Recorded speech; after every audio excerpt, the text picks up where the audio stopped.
Does lucid dreaming cause sleep paralysis? I get asked this question so many times, people being scared of sleep paralysis and not wanting to lucid dream. So today I'm going to answer it once and for all.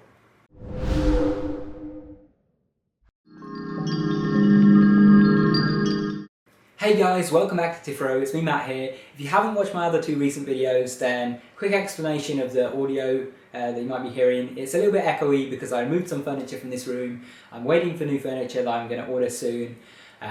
So for the next few videos it's going to be a bit echoey and so on. Anyway, on to the video subject. Today I want to talk about sleep paralysis and lucid dreaming. A lot of people ask me if lucid dreaming causes sleep paralysis, and the answer is sometimes. So first of all, we have to understand sleep paralysis. Sleep paralysis occurs when we wake up during something known as REM atonia.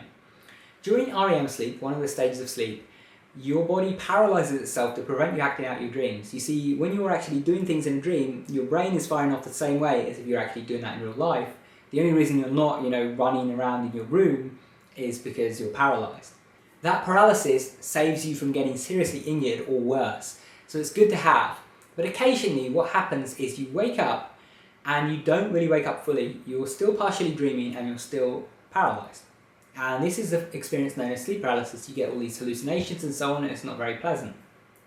So how does this relate to lucid dreaming? Well, you can only lucid dream during REM sleep, the same stage of sleep which has REM atonia and sleep paralysis. So naturally, with certain methods, you can induce sleep paralysis. Direct methods of lucid dreaming, like wild or filed, cause you to enter into a dream from the waking state.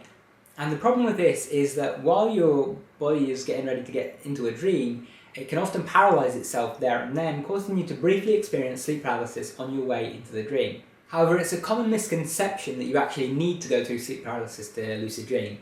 You do not, and it's something that can be avoided by not worrying so much about trying to be super still and whatever when you're doing wild. Rather than worrying about being super still and being completely stiff as a log, try instead to just relax normally as if you're going to bed. If you need to fidget a little bit here and there, then do that, but just relax normally as if going to sleep when doing wild. That will reduce your chances of getting into sleep paralysis because you haven't stayed still long enough to get there. You have to stay still for pretty long before your body decides it needs to paralyze itself. So if you're actually just laying there normally like you're going to sleep, then chances are you'll get into the dream first. But what if you don't want to take that risk and you just want to ensure that you don't get it? Well then the best suggestion is to rely on dream-induced lucid dreams. In other words, use methods like reality checks and meditation and all-day awareness to actually get you into a lucid dream while you're actually in a dream itself, rather than waking up during REM and performing a technique. The reason for this is that if you actually get lucid in an existing dream, you're not increasing your chances of sleep paralysis whatsoever. You're basically having those dreams already and now you're just lucid in them. So you aren't going to get sleep paralysis unless you already were. And then after that, if you want a more successful technique but one that also reduces your risk of sleep paralysis, then I would suggest mild. With mild, you're not entering directly into a lucid dream like wild, you're performing a mantra and then going back to sleep normally. So the chances of you entering sleep paralysis are pretty much non-existent, except for the possibility that when you wake up during REM you enter sleep paralysis. But this is very, very rare and it hasn't ever happened to me. But I just wanted to warn about it just in case it does happen to anyone, that you wake up in REM and you get sleep paralysis. But the thing is, there's no more risk doing mild than there is simply waking up in REM anyway. And you're going to wake up in REM, every now and then anyway, just normally when you wake up. So that's not really something that you should avoid just because you're scared of sleep paralysis. Now, if you're really scared of sleep paralysis and it's putting you off attempting lucid dreaming, then I suggest doing reality checks, as I said. But I also suggest actually getting rid of that fear. Now to do that, you're going to have to face that fear, and I've got a video all about that which I'll link to up there, so check that out.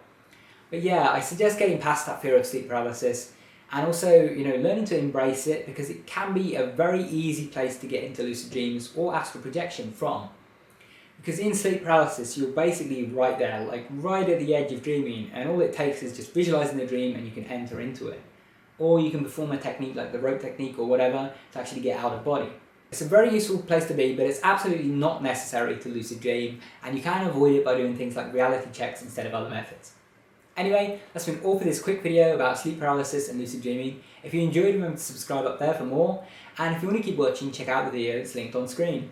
Thanks for watching guys, take care.